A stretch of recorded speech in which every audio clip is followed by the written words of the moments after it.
5, 4, 3, 2, 1, 0.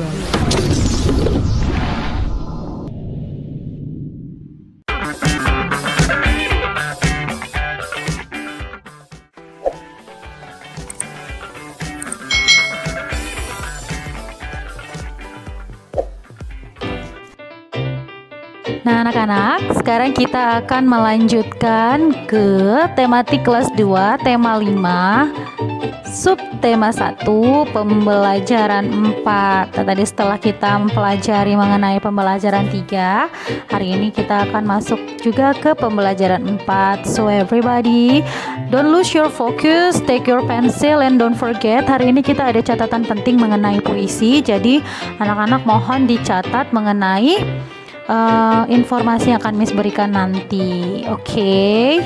Hari ini adalah hari Minggu. Keluarga Benny duduk di teras. Tiba-tiba Benny membaca puisi. Nah, anak-anak, kemarin pada saat lomba kita juga ada lomba baca puisi ya. Nah, hari ini Miss Eka akan membacakan puisi yang dibacakan Benny berjudul Taman Bungaku. Oke, dengarkan baik-baik ya. Taman bungaku, taman bungaku, bila ku pandang hati pun senang.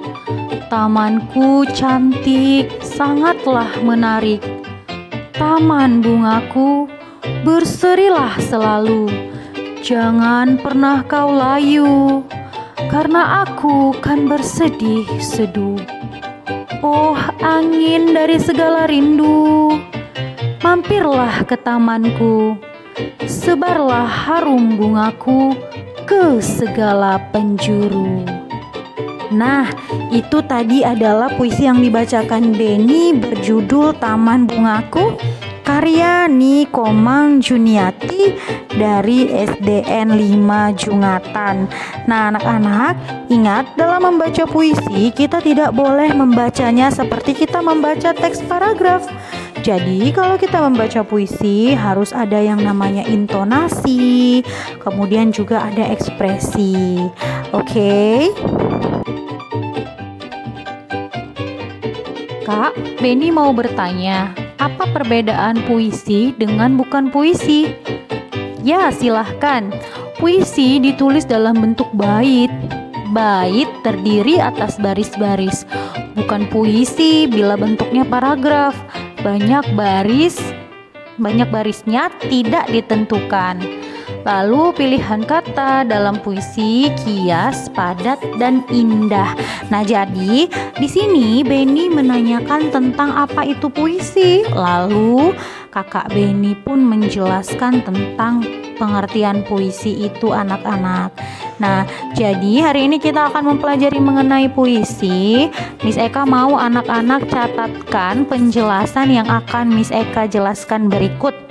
Nah, puisi adalah sebuah karya sastra bahasa Indonesia yang kata-katanya indah, padat, dan kias. Nah, berikut ciri-ciri puisi. Yang pertama, menggunakan bahasa yang indah, kias, dan padat. Jadi, bahasa yang digunakan dalam puisi bukan bahasa yang sehari-hari. Kemudian ditulis dalam bait-bait. Nah, jadi satu bait terdiri atas 4 baris. Kemudian cara membaca puisi berbeda dengan cara membaca kalimat biasa anak-anak. Nah, ada 3 hal yang perlu kita ketahui mengenai pembacaan puisi. Yang pertama adalah artikulasi, yaitu pengucapan harus jelas. Kemudian intonasi, panjang pendeknya pembacaan. Lalu ada ekspresi anak-anak. Ya, kalau misalnya puisinya sedih, berekspresilah yang sedih. Nah, ini dia artikulasi. Saat membaca puisi, setiap kata yang diucapkan harus jelas anak-anak. Nah, membaca puisi itu tidak terburu-buru karena pengucapan kita pun harus jelas. Itu namanya artikulasi. Pengucapan harus jelas. Jadi, jangan sampai anak-anak dalam membacakan puisi orang lain tidak bisa mendengarnya dengan jelas. Yang kedua, anak-anak, ada intonasi. Intonasi tadi suaranya jelas, tidak terlalu keras, tapi juga tidak terlalu pelan, atau tinggi rendahnya nada saat membaca. Misalnya ketika yang kalian bacakan mengenai ekspresi marah, maka nadanya pasti ditinggikan, ya kan? Kalau misalnya nada yang dibacakan tentang ekspresi sedih, maka nadanya harus direndahkan. Kemudian ada ekspresi, yaitu raut wajah sesuai dengan tema puisi yang dibaca. Kalau anak-anak Miss Eka membacakan puisi tentang hari bahagia, contohnya hari ulang tahun, maka pasti ekspresi yang kita tunjukkan adalah ekspresi senang, ya kan anak-anak?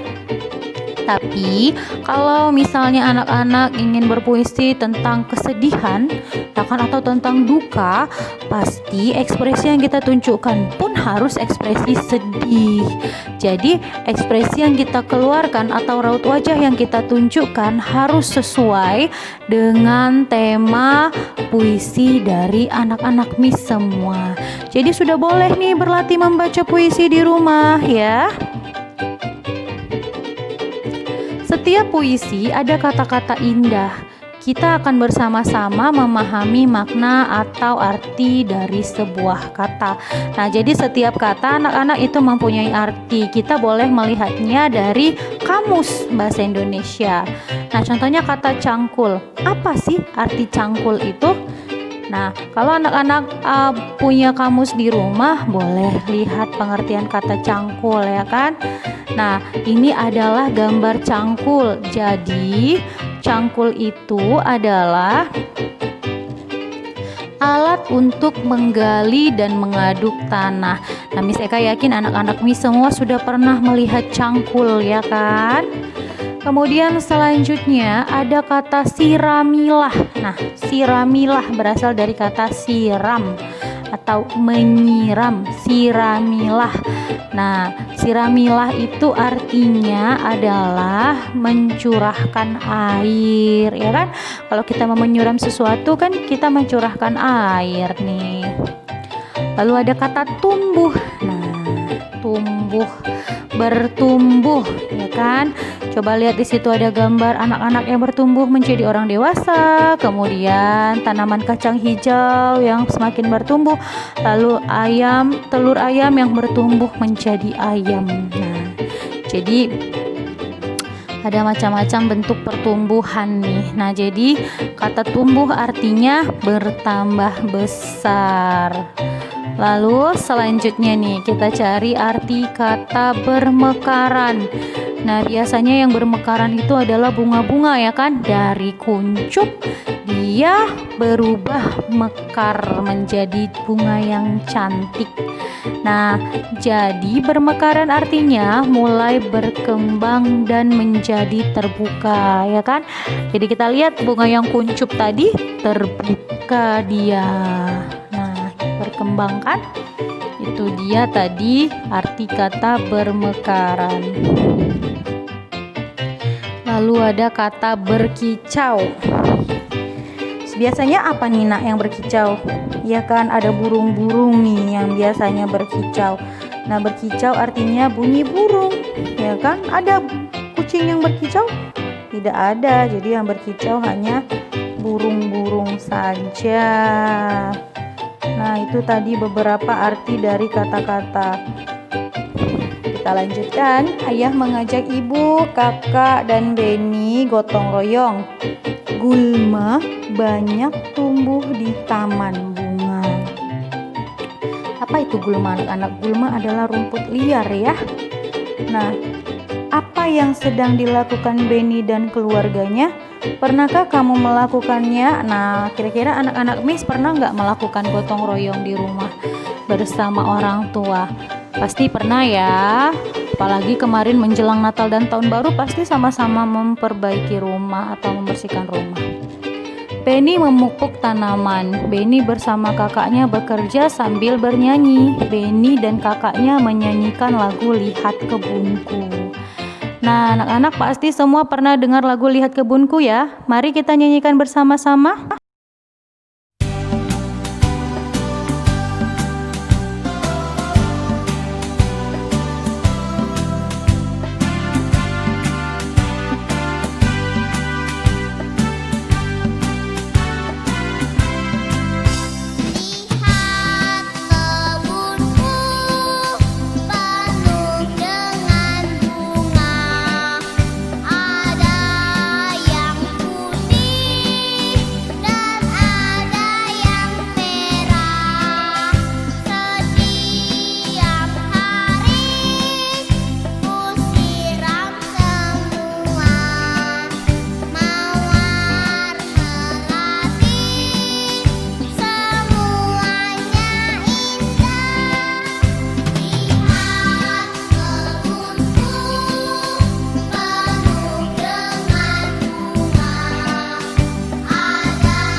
Nah, anak-anak, itu tadi lagu Lihat Kebunku. Nah, dalam menyanyikan lagu Lihat Kebunku tadi, tentukan panjang pendek bunyi lagunya. Oke, nah kita akan mencari panjang pendek lagunya dan juga kuat lemahnya bunyi yang kita nyanyikan dalam menyanyikan lagu Lihat Kebunku. Nah, kita lihat dari kata lihat kebunku, itu dinyanyikan dengan nada panjang, ya kan? Lalu, apakah nada yang kita nyanyikan itu kuat atau lemah nih anak-anak? Coba kita nyanyikan kembali. Lihat kebunku. Ya, dinyanyikan dengan kuat. Lalu penuh dengan bunga. Nah, itu nadanya panjang atau pendek anak-anak? Ya, juga dinyanyikan dengan panjang. Bagaimana dengan tekanan lagunya? Nah, tapi tekanan lagunya lebih lemah, ya kan? Kemudian ada yang putih. Nah, itu dinyanyikan dengan pendek, ya kan? Ada yang putih. Sementara tekanan lagunya kuat. Lalu dan ada yang merah. Nah, bagaimana itu? Ya, nadanya panjang dan tekanannya lebih lemah. Lalu semuanya indah. Nah, itu nadanya panjang dan tekanan suara yang kita berikan yaitu tekanan kuat. Oke, lalu Benny bersama keluarga beristirahat. Benny dan keluarga melihat kebun bunganya. Sekarang kebun bunganya sudah bersih. Selain bersih, juga asri. Kemudian kakak Benny membacakan puisi. Nah, ini puisinya tadi sudah Miss Eka bacakan, ya kan? Anak-anak boleh bacakan kembali. Nah, lalu apa isi Taman Bungaku dalam puisi tersebut? Nah, isinya adalah banyak bunga yang cantik dan menarik. Kemudian, sebutkan kata yang baik pada puisi tersebut. Nah, apa saja kata-kata yang baik pada puisi tersebut? Kata yang baik pada puisi tersebut adalah senang, cantik, menarik, berserilah, rindu, dan harum. Lalu, bagaimana bila taman tidak dirawat? Coba anak-anak, jika taman tidak dirawat, maka bunga-bunga akan layu, rumput akan tumbuh, dan taman tampak tidak cantik dan menarik. Itu sebabnya kalau kalian punya taman di rumah, mohon segera dirawat.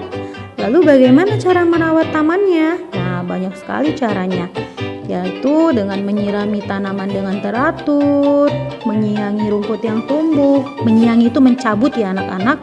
Lalu memangkas ranting tanaman yang sudah tua dan mati dan beri pupuk tanaman-tanaman kalian. Nah, setelah istirahat, Benny membantu ayahnya. Ayah Benny memperbaiki motor. Nah, kita lihat bagaimana Benny membantu ayahnya memperbaiki motor. Ayah, apakah nama benda ini? Benda ini disebut jangka sorong. Apa kegunaan benda ini ya? Gunanya untuk mengukur benda berbentuk lingkaran seperti mur dan besi. Nah, jadi semalam kita juga sudah belajar mengenai jangka sorong ya anak-anak. Jangka sorong merupakan salah satu alat ukur panjang yang satuan ukurnya baku, ya kan? Nah, ini dia jangka sorong itu menggunakan satuan sentimeter dan milimeter. Digunakan untuk mengukur benda yang berbentuk lingkaran seperti cincin, mur, lingkar jari, pensil, kelereng. Nah, tidak bisa mengukur panjang benda yang memiliki ukuran yang besar, hanya mampu mengukur maksimal 30 cm. Jadi jangka sorong itu biasanya digunakan untuk mengukur benda-benda yang berbentuk lingkaran anak-anak. Jadi apabila bendanya terlalu besar, kita tidak bisa menggunakan jangka sorong untuk mengukurnya. Oke. Nah, perhatikan benda berikut. Berikan centang untuk benda yang dapat diukur dengan jangka sorong. Yang pertama ada obeng nih anak-anak. Apakah obeng bisa diukur dengan jangka sorong? Kalian pernah nggak lihat obeng ini? Biasanya di perkakas atau tempat peralatan ayah ini selalu ada nih obeng. Tentu saja karena obeng berukuran pendek bisa diukur dengan jangka sorong. Yang kedua ada tang. Nah, ini namanya tang ya anak-anak. Nah, tang, apakah tang bisa diukur dengan jangka sorong? Tentu saja bisa. Lalu number 3 ada mur. Ingat, jangka sorong tadi bisa digunakan untuk mengukur benda-benda yang berbentuk lingkaran. Pasti mur juga bisa diukur dengan jangka sorong, ya kan? Lalu ini ada pahatan. Nah, pahatan pun juga bisa diukur dengan jangka sorong, ya kan? Karena dia tidak berukuran terlalu panjang. Lalu ada kunci Inggris. Nah, kunci Inggris pun juga bisa diukur dengan jangka sorong. Lalu berikutnya ini ada apa ini? Obeng juga sepertinya ya, Nak. Ini juga bisa diukur dengan jangka sorong pastinya karena dia tidak berukuran terlalu panjang, kan? Nah, kemudian ada lingkaran di ujung-ujungnya. Nah, lingkaran itu pun juga bisa diukur dengan jangka sorong. Oke. So, that's all about our lesson today. Miss Eka harap anak-anak Miss Eka bisa tetap belajar dan nanti tugasnya akan Miss Eka berikan melalui WhatsApp. Oke. Tetap jaga kesehatan anak-anak Miss, tetap semangat and bye-bye.